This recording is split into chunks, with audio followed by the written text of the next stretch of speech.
যে সভাপতি সদস্য যে গঠন হচ্ছে, এই গঠনটা নিয়ে হচ্ছে মূলত গ্যাঞ্জামটা সৃষ্টি হয়েছে। এই সভাপতি আমাদের হতে দেবে না। সদস্য তালিকায় মানে আমরা ছোটবেলা থেকে বিএনপি করি, এদের পরিবার আমার শ্বশুরের পরিবার, কিন্তু এরা চায় না যে আমাদের বিএনপি নামে থাকুক। এমন ভাবে আমাদের উপরে অত্যাচার করার জন্য দীর্ঘদিন ধরে একেবারে আপনার মনে হয় আরো 10-12 দিন ধরে আমাদের উপরে হামলা করেছে, কিন্তু আমরা ঘর থেকে বেরোইনি, রাস্তায় তেমন যাইনি, তাই আমাদের মারতে পারিনি। কিন্তু অবশেষে যখন আমরা রাস্তা থেকে বেরোচ্ছি না, তাই আমাদের ঘরে এসে আক্রমণ করেছে। আমরা নিজেদের সেফ দেওয়ার জন্য না পেরে কিছু সময় যতটুকু পারিছি আমরা যান বাঁচানোর জন্য লড়িছি। তারপরে যখন না পারিছি বাচ্চা কাচ্চা নিয়ে ঘরে ঢুকেছি। যখনই বাচ্চা কাচ্চা স্বামী সন্তান নিয়ে ঘরে ঢুকেছি, ঘরে আগুন ধরাই দিছে আমাদের সহ। সমর্থিক আমরা দীর্ঘদিন থেকে বিএনপি করি।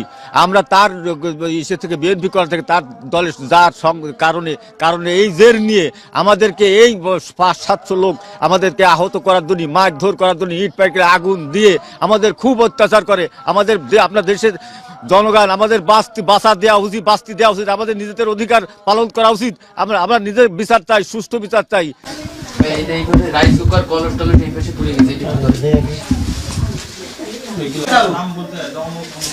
বাচ্চা ছিল, আমার বাসুরের বাচ্চারা ছিল, আমার শাশুড়ি ছিল বৃদ্ধ মানুষ, 90 বছর বয়স। সেই অবস্থায় এরা আগুন লাগাই দিয়ে চলে গেছে। তারা ভিতরে রয়েছে, বেরোতে পারিনি। আমার শাশুড়ির পুড়ে গেছে, আমার বাচ্চাকে গায়ে আগুন লাগিয়েছে, জ্বলছে গেছে। এটা কি কোনো মানুষ করে বলেন? বাচ্চারা ভিতরে রয়েছে, অন্তত বাচ্চাদের তো ছাড় দেওয়া উচিত। এই ঘরে আগুন দিছে কেন? ওই যে আমার ভাই ওই যে প্রভাব দিচ্ছে, তার দলের থেকে ক্ষমতা দিচ্ছে। এই যে ইসের ইউনিয়ন পর্যায়ে সে সভাপতি হবে, তো ওরা সে সভাপতি ওরা মাইনে নিচ্ছে না। ওরা কইছে ওর হুল মেম্বারের সব বাইরে ধরে উঠায় দিয়ে ওর ঘর বাড়ি জ্বালায় ওদের ধ্বংস করে দেব।